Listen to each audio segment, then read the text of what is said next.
Hi, this is Ajay from Christ-Centered Matrimony. In this video, I would like to address three important points, three questions that I often get asked by women who are seeking for the life partner. These three questions, they come to me in different forms, and basically they mean just three things. Number one is, what qualities do I have to look for in my future spouse as I am dating or as I am in the process of courtship? So this is specifically for those people who have already selected a profile and they are now looking at this person, they are talking to this person, they are meeting up, and it's still difficult for them to make out who this person really is, and will I have a great married life with this person together? So this is the basic question that they have. Second question that women have is, as a Christian, do I even have to look at certain criteria? Do I even have to give importance to certain criteria? And if so, then what are those criteria? And third question is, how do I make sure that this is the right person? Now, if you notice, these are all interrelated questions. And let me answer all these questions by giving you 3 points, actually 3 points, 3 very important points which I have seen in thriving Christ-centered marriages. So in my experience while counseling couples, while counseling young people, I have seen that there are many areas, there are many things that we can do today to avoid failure tomorrow. So let me share with you 3 important points. Number one, as you're dating, as you're in the process of courtship, as you're talking to the man, the first quality, the first criteria that you have to look out for, and the answer is that if you are looking out for a person, should you have a criteria? Yes, there should be a criteria, but the criteria is not what many people think about. It's not about job, position, race, color, or location. It's not about all of those things. It's not about career also. What are those criteria? Let me talk to you. 3 important must-haves in your future spouse as you're dating. Number one, is he a leader? Is this man a leader? Now that doesn't mean that he should have a leadership position in the company or in the society. Not necessary. In fact, many times people who have leadership positions don't really show leadership in their lifestyle. So very important question, is this person a leader? Now what do I mean by leader? Does he take initiative? So in your conversations, who takes the initiative? Do you often take the initiative to talk to this person, or does he take initiative? Number 2, does he show any signs of self-responsibility, or does he keep blaming his past?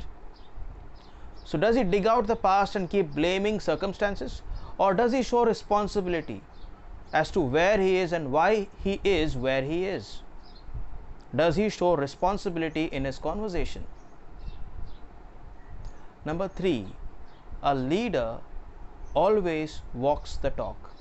Always walks the talk. There are no two ways about it. So when he says that he is a person, he is so and so, does he actually show what he is, or does he hide himself from you? Casually, when you have casual conversations, what comes across? Is he putting up a show, or is he exactly what he is talking about?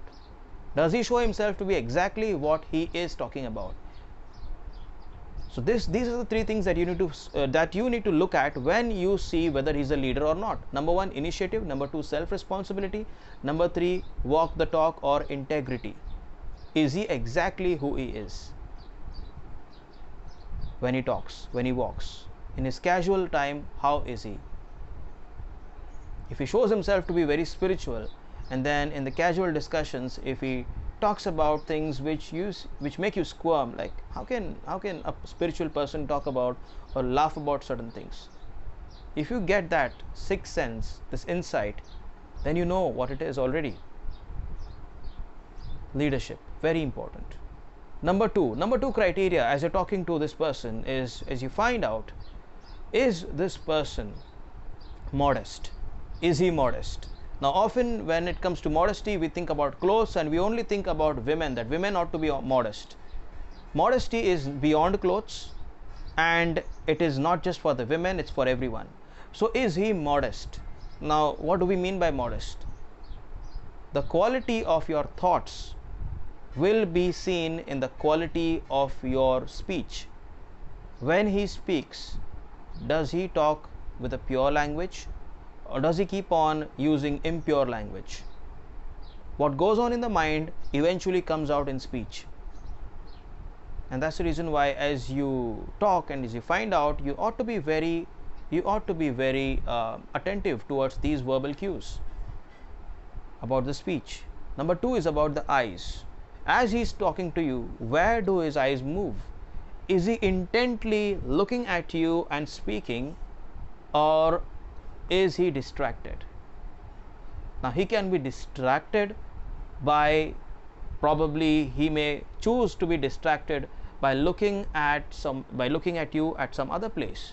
Probably he is not giving you an eye contact, but he sometimes looks at a place where you feel it's uncomfortable, where he should not be looking at this moment. Or probably as soon as a woman enters in the vicinity or somewhere, does his eyes move? Do his eyes move? And immediately check that person out. Now in our culture it is considered to be cute sometimes that men are always checking out women, but we are not of this culture. We are counterculture. Okay, that's not natural for us. In fact, we don't need natural lives. We are living a supernatural life because we want thriving marriages. So does he look at you, or is he distracted probably by your body or somebody else's body? Is that happening quite often? If that is happening, then what is going on in his mind is already revealed to you, and that is, this person is not pure, not modest.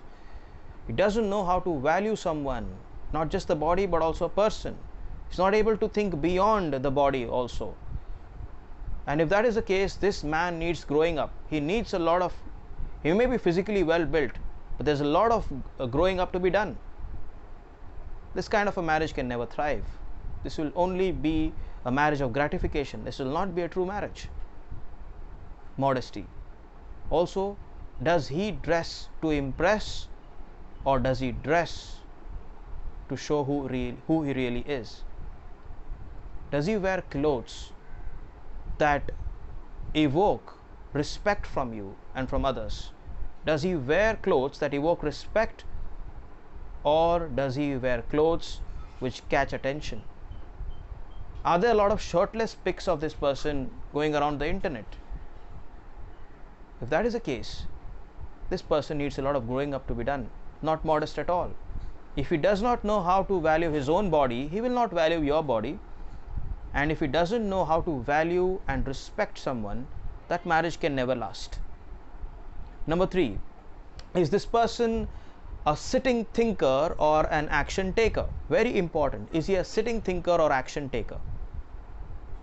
Now many so-called spiritual men, they keep on thinking, they never take action. I don't call them spiritual men, because spiritual men are like Prophet Nehemiah, who was a man of action and a man of prayer. That is who we are. That is who we ought to be. Jesus did not just spend time in prayer all night and then did nothing in the daytime.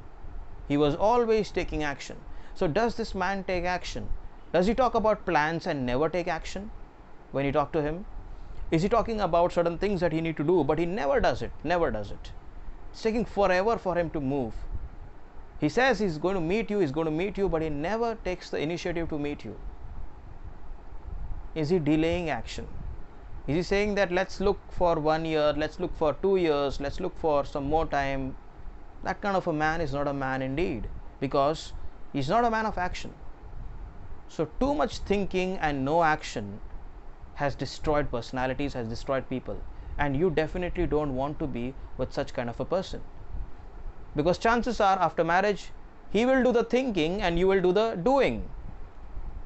How amazing that's going to be. Truly, is it going to be amazing? It's going to be the worst life ever. And many marriages we can see that happening already. So these are the 3 things that I would like to share with you when it comes to, as you're courting someone, as you're dating someone, Does he exhibit leadership? Does he exhibit self responsibility, initiative? Does he exhibit action taking, or he's just a sitting thinker? And most importantly, is he modest not just with himself but with others? Now, some of you may be thinking, will we get such an ideal person? Now, the good news is that this has got nothing to do with ideals. I am not talking about the ideal person. I'm talking about the Christ-like person. This kind of a person is built by grace. And as a Christ-centered woman, you ought to look for no one less or nothing less than a Christ-built man. Do they exist? They are all around you. It's just that you need to now sit and kneel in prayer and attract them towards you through your prayers and through your internal preparation. Whatever qualities you're looking out for in your spouse, first ask the Lord to build those qualities in you yourself. And as this process goes on, it will happen. That is my story. That is the story of many of our members out here. And if suppose you are not a member of Christ-Centered Matrimony yet, then I have shared the registration link, and we are going to have a free singles meet as well, where a lot of beautiful information is going to be shared with you. A lot of path breaking tools and techniques are going to be shared with you, and you're also going to interact with other singles.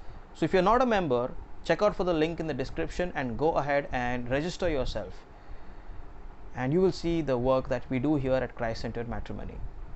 This is Ajay Almeida from Christ-Centered Matrimony. Thank you for your time.